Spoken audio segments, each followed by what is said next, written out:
जय हिंद दोस्तों।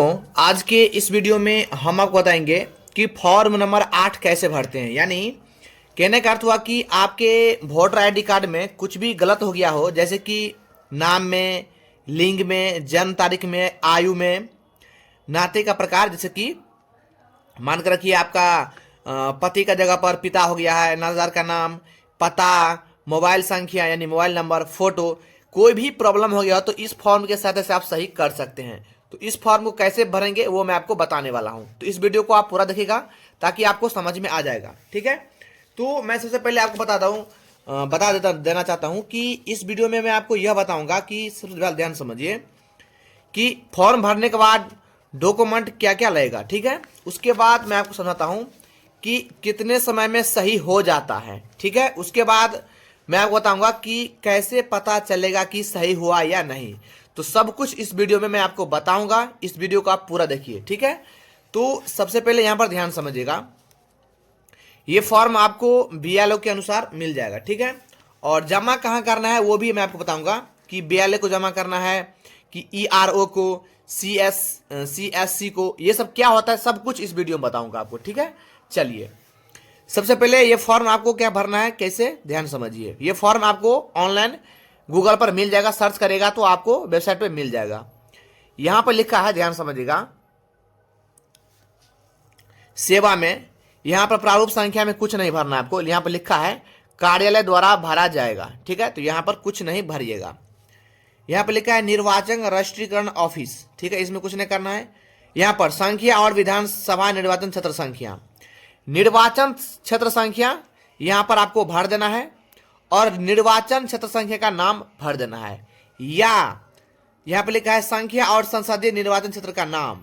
ठीक है, यहां पर संसदीय निर्वाचन क्षेत्र का नाम और यहां पर संख्या, यहां पर नाम। ध्यान समझिएगा, देखिए विधानसभा क्या होता है, संसदीय क्या होता है, ध्यान समझिए।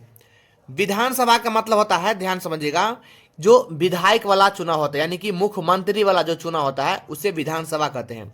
संसदीय चुनाव उसे कहते हैं जो प्रधानमंत्री वाला होता है। फिर से मैं बता देता हूं, देखिए विधानसभा का मतलब होता है जो मुख्यमंत्री का चुनाव होता है, संसदीय मतलब प्रधानमंत्री का चुनाव होता है। वो आपका संसदीय क्षेत्र कहां पड़ता है, विधानसभा कहां पड़ता है, वो आप किसी अपने बुजुर्ग से पूछेंगे तो वो बता देगा। ठीक है, तो वो अपने हिसाब से आप भर लीजिएगा। ठीक है, इसमें यहां पर ध्यान समझ, उसके बाद यहां पर लिखा है आवेदक का नाम, जो भी आपका नाम लिखना चाहते हैं वो नाम लिखेगा। ठीक है, यहां पर जैसे मैं यहां पर लिखा हूं रोशन, एक बॉक्स छोड़ करके कुमार लिखा हूं। ठीक है, उसके बाद ईपीआईसी संख्या, यानी आपके वोटर आईडी कार्ड पर ये नंबर रहता है, ईपी का नंबर रहता है, वो आपको यहां पर लिख देना है इस पर। यहां उसके बाद यहां पर लिखा आधार ब्यौरे, कृपया समुचित बॉक्स पर सही का निशान लगा, यहां पर सही लगा देना है आपको।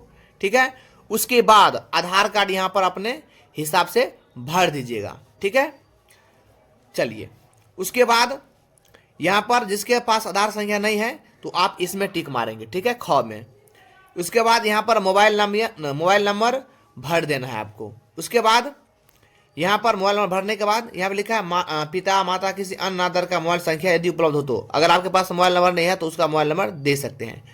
उसके बाद स्वयं का ईमेल आईडी, आपके पास ईमेल आईडी है तो आप यहां पर ईमेल आईडी दे सकते हैं। ठीक है, अगर नहीं है तो आप छोड़ भी सकते हैं। ठीक है, नहीं तो आप किसी नातेदार का ईमेल आईडी दे सकते हैं, यानी कि आप किसी माता पिता का ईमेल आईडी दे सकते हैं।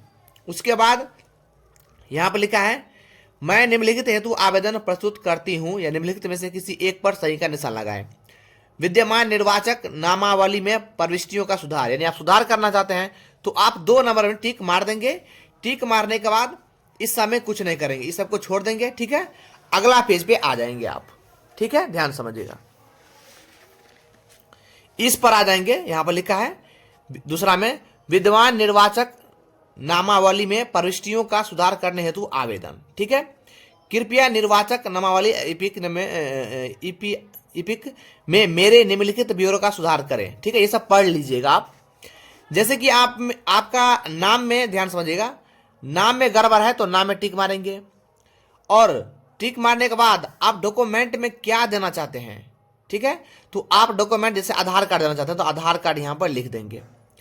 अगर मान कर कि यहां पर नाम में आप सुधार करना चाहते हैं तो आप यहाँ पर नाम, जो भी नाम होगा आपको, वो नाम यहाँ पर सही से लिख देंगे। अगर लिंग में गलती है तो लिंग में आप टिक मार के इसमें लिंग लिख देंगे, जो भी है स्त्रीलिंग है पुल्लिंग हो गया है वो लिख देंगे। अगर मान के रखिए आपका दो गो चीज गलत हो गया, जैसे कि लिंग, ठीक है, तो इस प्रकार दोनों में टिक मारेंगे और आधा में क्या करेंगे, इस तरह से नाम लिख लेंगे और इस तरह में स्त्री या पुरुष जो भी गलती हो वो लिख देंगे। अगर मान के रखिए तीन गो चीज गलती है, जन्म तारीख गलती है, इस प्रकार से इससे कर देंगे और यहां पर जन्म तारीख लिख देंगे, यानी जन्म तारीख लिख देंगे, ठीक है। अगर नाते का प्रकार का मतलब होता है, मैं आपको ध्यान समझाता हूं। नाते का प्रकार होता है आपका, नाते का प्रकार होता है जैसे कि किसी पति की जगह पिता हो गया है तो वो होता है, तो आप उसमें भी टिक मार के लिख सकते हैं। पांचवा है नातेदार का नाम, जैसे कि कोई शादीशुदा महिला है, ठीक है, उसके पति की जगह पर पिता का नाम है और वो पति का नाम देना चाहता है तो वो भी आप इस पर टिक मार सकते हैं। अगर पता में गड़बड़ है तो पता वाले में टिक मारेंगे और यहाँ पर लिख लेंगे। मोबाइल नंबर गलती है तो मोबाइल नंबर आप यहाँ पर करके सही कर सकते हैं, ठीक है। फोटो में है तो फोटो यहाँ पर आप बढ़िया वाला फोटो लगा देंगे तो काम हो जाएगा, ठीक है। उसके बाद ध्यान समझिएगा, यहाँ पर है, यहाँ पर बिना सुधार किए प्रस्तावित इपिक जारी करने हेतु, ठीक है, तो इसमें टिक कुछ नहीं करेंगे, ठीक है। उसके बाद यहाँ पर देख लेंगे, यहाँ पर दिव्यांगजन के रूप में चिन्हित करें। ये जो है कॉलम, ये दिव्यांगजनों के लिए है, जो कि जैसे कि जो कम देखता है या अपाहिज है उन लोगों के लिए रहता है, तो इसमें आप लोग नहीं भरेंगे। अगर आप हैं तो भर सकते हैं। सबसे नीचे में आ जाएंगे तो यहाँ पर लिखा है तारीख, जिस तारीख को फॉर्म भर के जमा कर रहे हैं उस तारीख का डेट यहाँ पर लिख देंगे। उसके बाद स्थान, जहाँ स्थान का नाम लिख दीजिएगा। आवेदक के हस्ताक्षर या अंगूठे का निशान, अगर साइन करते हैं तो साइन करेंगे, अन्यथा छोड़ देंगे।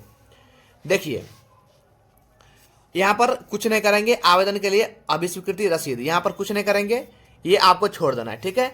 अब चलते हैं कि इसके साथ साथ क्या क्या डॉक्यूमेंट लगेगा, कहाँ जमा करना है, सब कुछ मैं आपको बता देता हूँ, ठीक है।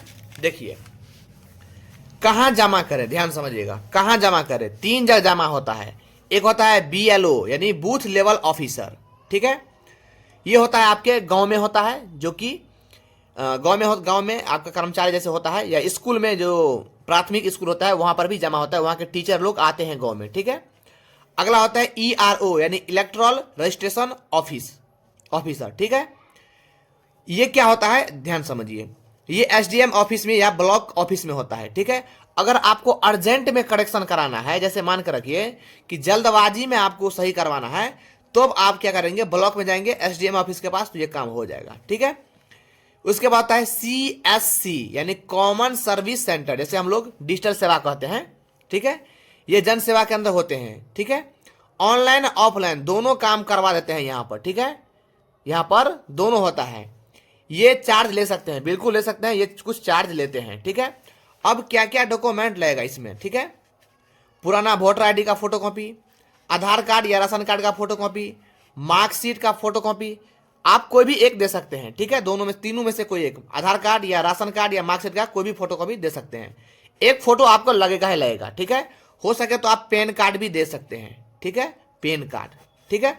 अब चलिए मैं आपको बताता हूं कितने समय में सही हो जाता है। देखिए किसको जमा करने पर कितना समय लगता है। BLO को दिया यानी BLO को देंगे तो 15 से 30 दिन लगेगा आपको, ठीक है। ERO ऑफिस को देंगे तो 15 से 25 दिन लगेगा आपको ठीक होने में।